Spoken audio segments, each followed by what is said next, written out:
Hi, and welcome to Talk of the Town. My name is Shirley Eady, and I'm your host. Today we have with us Kaun Roberts. Kaun is a producer, film writer, and author. Today you will hear Kaun Roberts' story.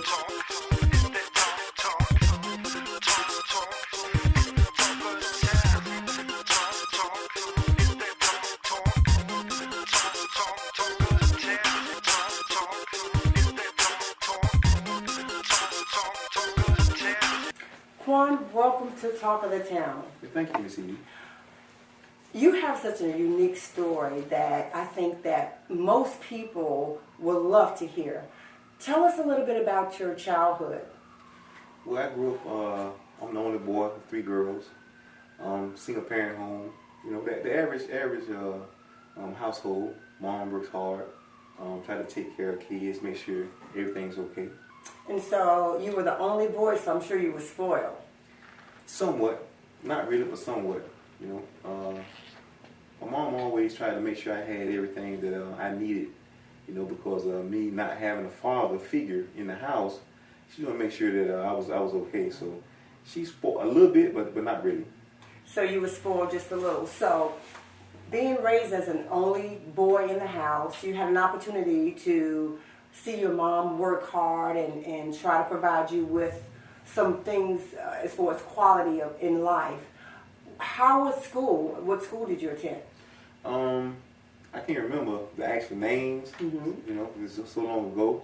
But I went to Jeff Davis in junior high school. Went to Butler, Robert E. Lee High School. That's basically the schools that I attended as I actually grew up. I mean, you know, just ordinary type of environment for us growing up, you know. Did you play any sports? Yes, I played sports. I was a good basketball player, played football and baseball. Now, you played basketball and football, and did you ever want to have a career in the field? Well, actually, I did have the desire to have a career in sports, but because of a lack of funds in my house, then I had to get a job at that time, so I was not able to fully do what needed to be done pertaining to cultivating a career in one of the sports industry. What about, and in our pre-interview, we talked about you had some problems that caused you to spend some time in prison. Yeah. What was that about? I actually called a trafficking charge in 1997 out of Miami, Florida. I got set up down there to buy a key of cocaine, and from that, I was given 20 years actually to serve in the Department of Correction, which actually got me to the point where I am now, because through that, I learned that life is not a game, and you have to be in a certain frame of mind to actually survive in today's world. You know, a lot of people think life is a game. They waste a lot of years doing things that's not going to be beneficial for them in the long run. So you was given 20 years. Did you have to do the entire 20 years? Well, I actually did 13 straight calendar years.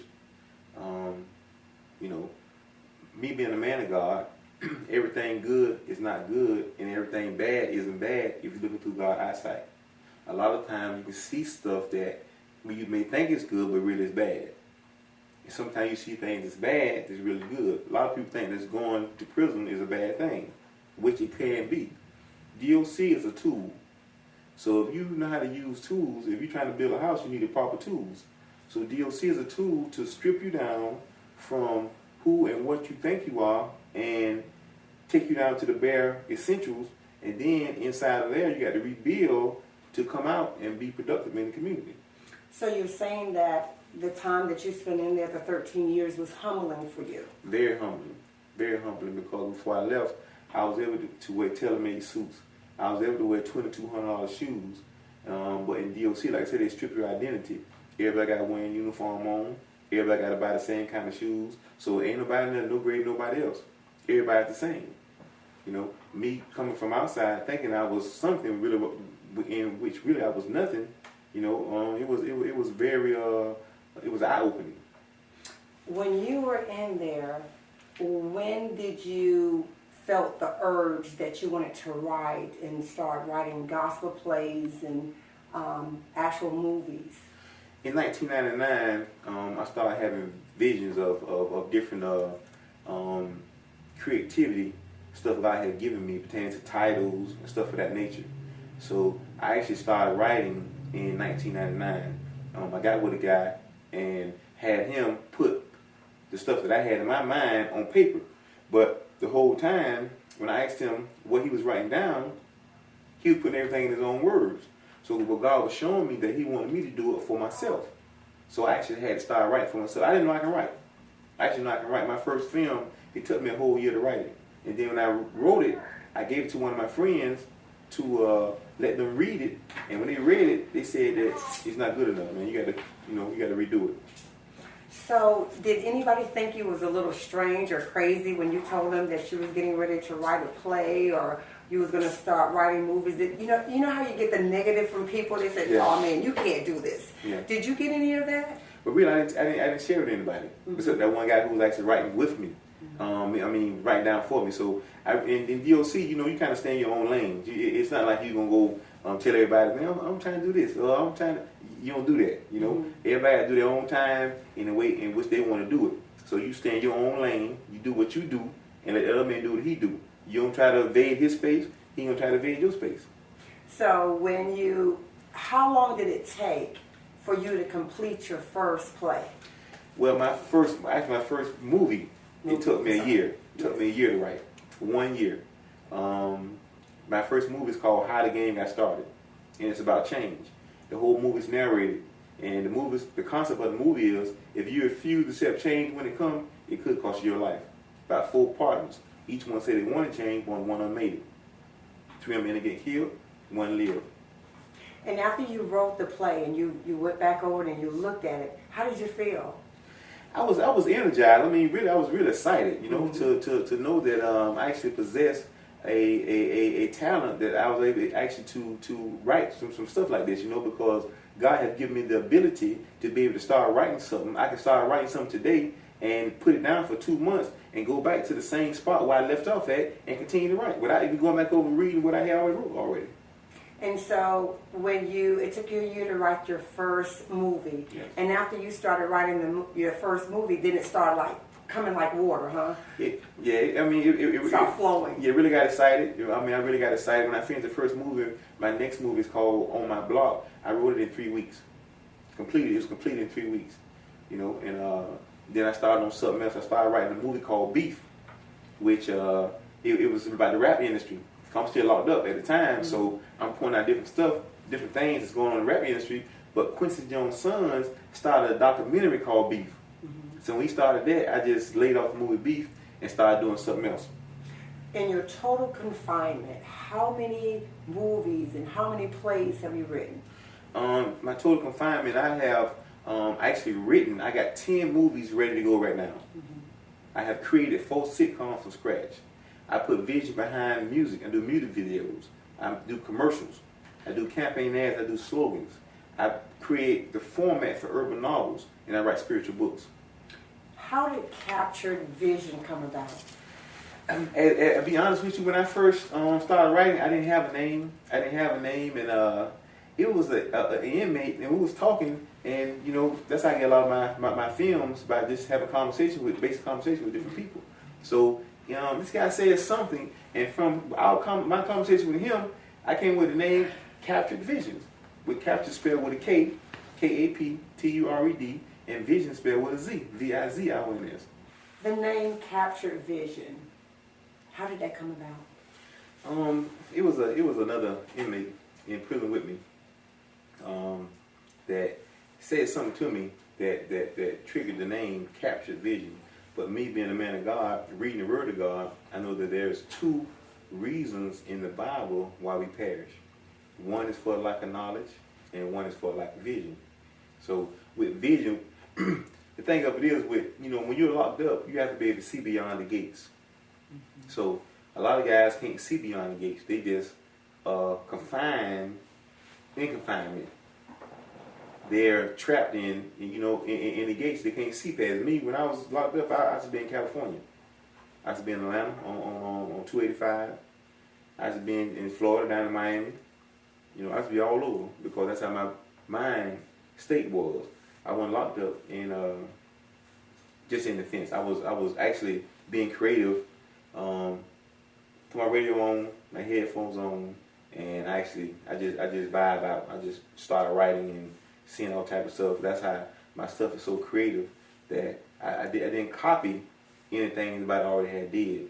I was able to come up with my own concepts and own stuff I was able to do. So your body was confined, but your mind wasn't. Yes, my mind was confined. Now, finding strength. In our interview, you talked about you found strength. How did you find that strength?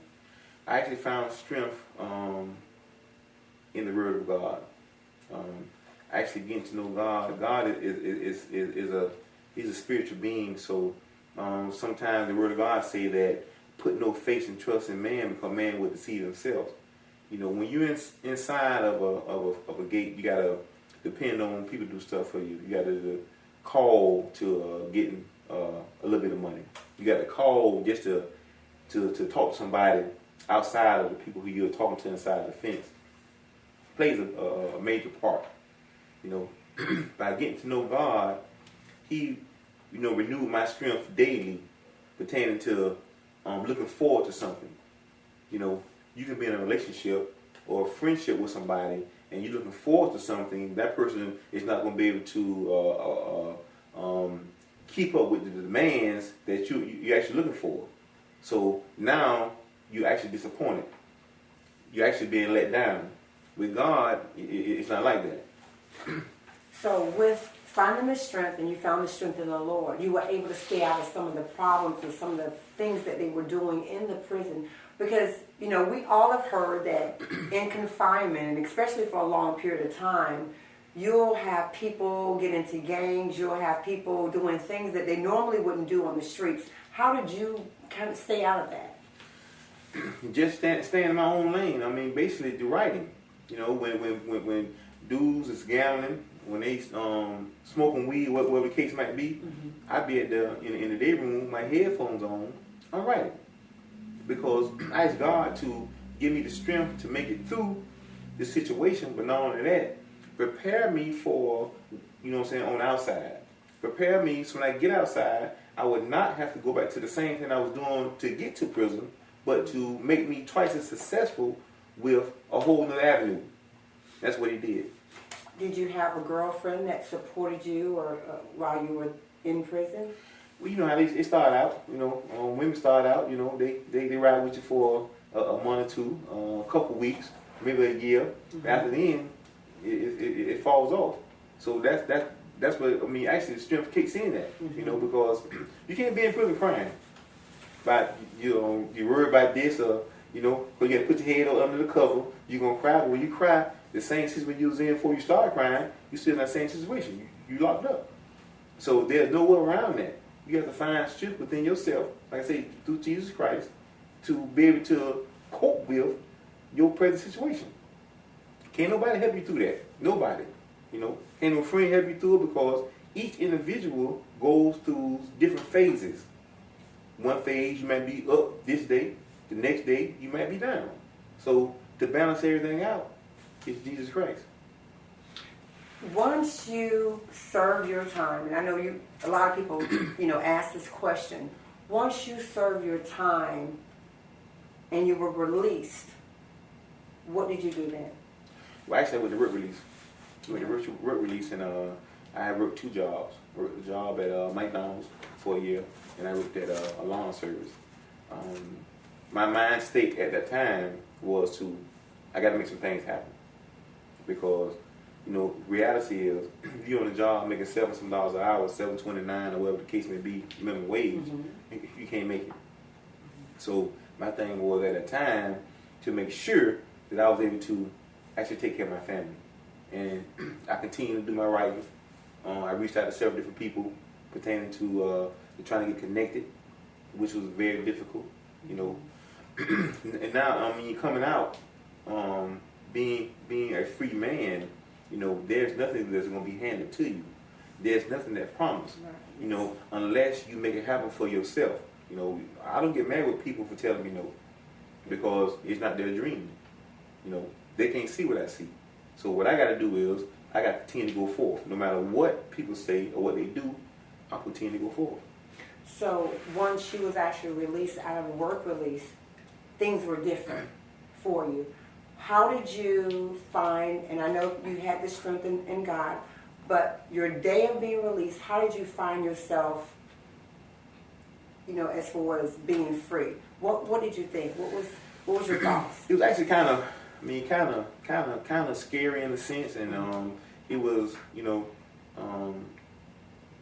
kind of funny, because at that point in time, I didn't know which way to go. I had the thought in my mind, planning in my mind where I wanted to go, but actually making it happen, at the time I was doing it, but I didn't know how to do it.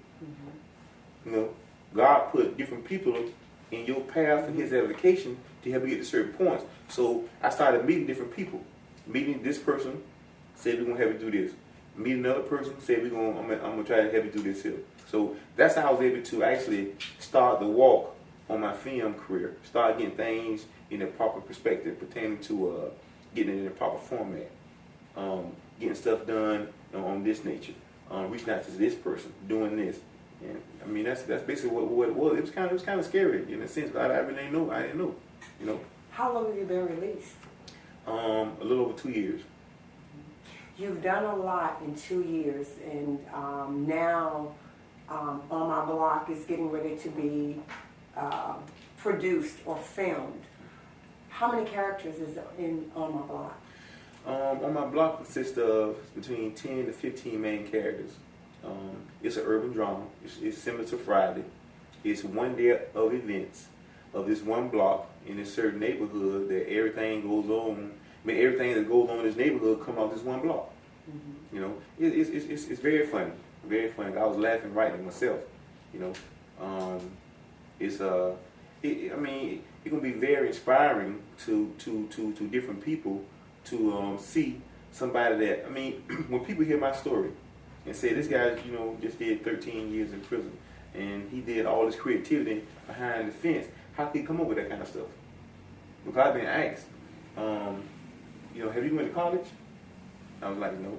They say, well, how did you come up with this kind of concept, this kind of, and I would say, it was a blessing from the Lord. And as a child, you never thought that you would get to this point as far as a screenwriter or a producer, you're writing novels. Did you ever think that, do you think sometimes, you know how we stop and think and we think, wow, I made it to this point. I never even thought of it as a child doing some of these things. Never crossed my mind. It never, matter of fact, I don't think I would be to this point if I hadn't got locked up. Because before I got locked up, I had a bunch of houses. I had some semi-trucks. I had a clothing store. I had a beauty salon. So I thought that I had it going on at that time, you know, but God had something bigger and better in store for me. So He actually had to take me away to bring me back.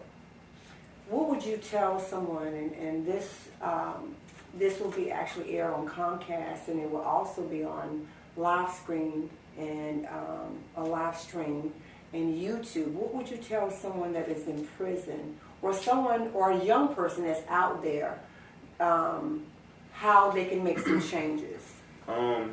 Change start from, you know what I'm saying, within. You know, a lot of people say a lot of stuff, but only a lot of people do a lot of stuff. What you say, you got to mean what you say and say what you mean. You know, practice makes perfect. If you're sincere about change, if you locked up right now, you have to start right now at this point for the change. So you want to quit smoking, you got to do it. So you want to do no gambling, you got to do it right. You got to practice to get to the point where you know what I'm saying, perfecting what you say you want. You know, because a lot of people say, I'm going to do this when I get out. I'm going to start going to church when I get out. I'm going to quit smoking the day I get out. They ain't going to do that. You know, the reason I am like I am right now, because I was on a time path. The word of God said, a righteous man's steps is ordered by the Lord. So my steps was being ordered when I was locked up. Everything that happened to me was designed, because it's a blessing for me to be sitting here right now, because a lot of my friends are gone. So you have to start right now at this point, wherever you at. You got to start. If you're a woman locked up or you're a man, you have to start right now on being sincere about making a change in your life. You know, God can only do so much. Say this, the spirit is willing, but the flesh is weak. So a lot of people want to do it, but their flesh takes total control over them, so they don't actually make that initial step that they need to make to get to that point where they're going to be successful. Because it's nobody's fault for you to be homeless. It's nobody's fault for you to not have on what you need or not have the job that you need. You know, so if you're in prison right now, educate yourself. Get your high school diploma. Make it on fair ground when you get out. So if people say you need a high school diploma to get the job, you got it already, because you done got it when you was locked up. If they say you need a couple years of college, some facilities allow you to take college courses. Get what you need. Prepare yourself right now so you can go ahead and, you know what I'm saying, do what needs to be done when you get out.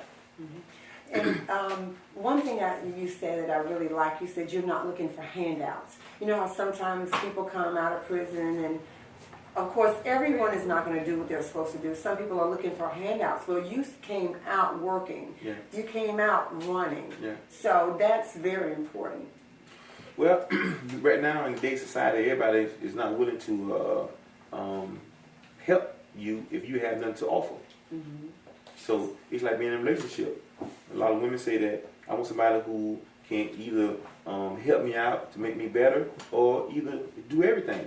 So being in the film industry, it's just one thing for me to come out and say that, oh, well, I got this movie written, or I got this, or I got that, but I can't show anything. So instead of coming out looking for a handout, I'm just looking for a helping hand. You know, so I'm bringing something to the table. You know, when it's time to eat, I ain't coming empty-handed. I'm coming with a plate of food too. So not only I'm going to eat, the person who helped me out is going to be able to eat too. Good. You know, I thought about something that you said, that you're already coming with something to the table. So with that, you're looking for sponsors to help to promote the On the Block? Yes, I'm looking for sponsors right now.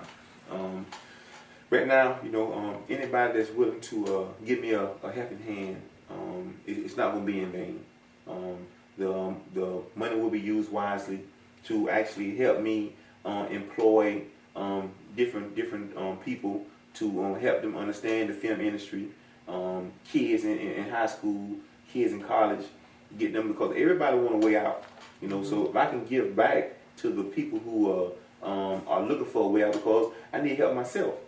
So if I can help them get to the next level, just educate them to the point where they're able to go to Atlanta, go to Washington, D.C., and put out a resume, say, I work for such and such, and I got this much experience, so I can come in and do such and such.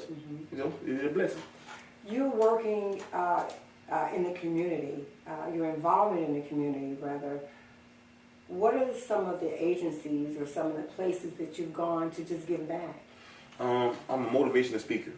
I sit on the board of advisories at a youth crisis center in St. Augustine. I go down there once a month on whatever they call me, and tell me Monday or Tuesday, and speak to them, speak to the young guys in trouble that don't really see how they're going to get to the next level.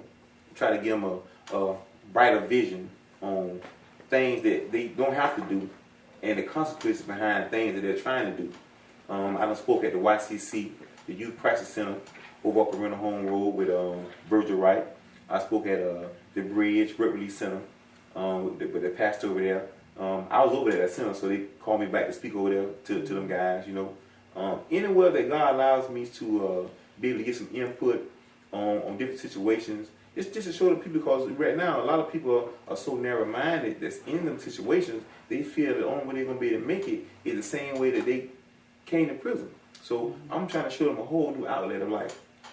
We have 5 minutes before we've completed this interview. Okay. In 5 minutes, what if you would tell the viewing audience what your feelings on 2013, where you going, what you would like to do, if you don't mind. 2013 gonna be a very, very positive year. It took 13 walks around the wall of Jericho before it came down. So a lot of walls are being taken down right now. I'm looking for Kapture Vizions to be a major force in the film industry. When people need stuff done, people want something written, they're gonna call Kapture Vizions and get it written. I also want to thank Nick Furious over at Spectrum Films for being a helping hand. I want to thank Superstar Jury off Norwood, Greg, for being a sponsor to help me put this play on. Also, the young guys over at 904 Fashion who contribute tremendously to help me get some things done. And I also want to thank everybody out there who has a dream. They can't see past what they're going through right now or being told no. There's always avenue for you to do what need to be done. You just have to continue to do it, and just basically just continue, because don't nothing come to a sleeper but a dream. Don't nothing come to a quitter. You know what I'm saying? So you have to just continue on, especially if it's your dream. I want to give grace, all praise and honor to God. You know what I'm saying? Who's ahead of my life, and I really thank Miss Shirley Eady with this avenue, Talk of the Town. She's a very special lady, and she's willing to help young people as myself do certain things. And I want to thank her for that. Thank you, Kaun. I would like to also let our viewing audience know that 2013, we are actually looking for untapped talent to come on our show and be a part of what we're doing in the community. We want to empower and impact children's lives, artists' lives, and also writers. So if you know of anyone that is interested, please have them to email us at shirleytalkofthetown.tv@gmail.com, and we will be looking forward to hearing from you. Kaun, again, thank you for coming on Talk of the Town and being a part of us. And remember, it's not gossip, but words with a purpose.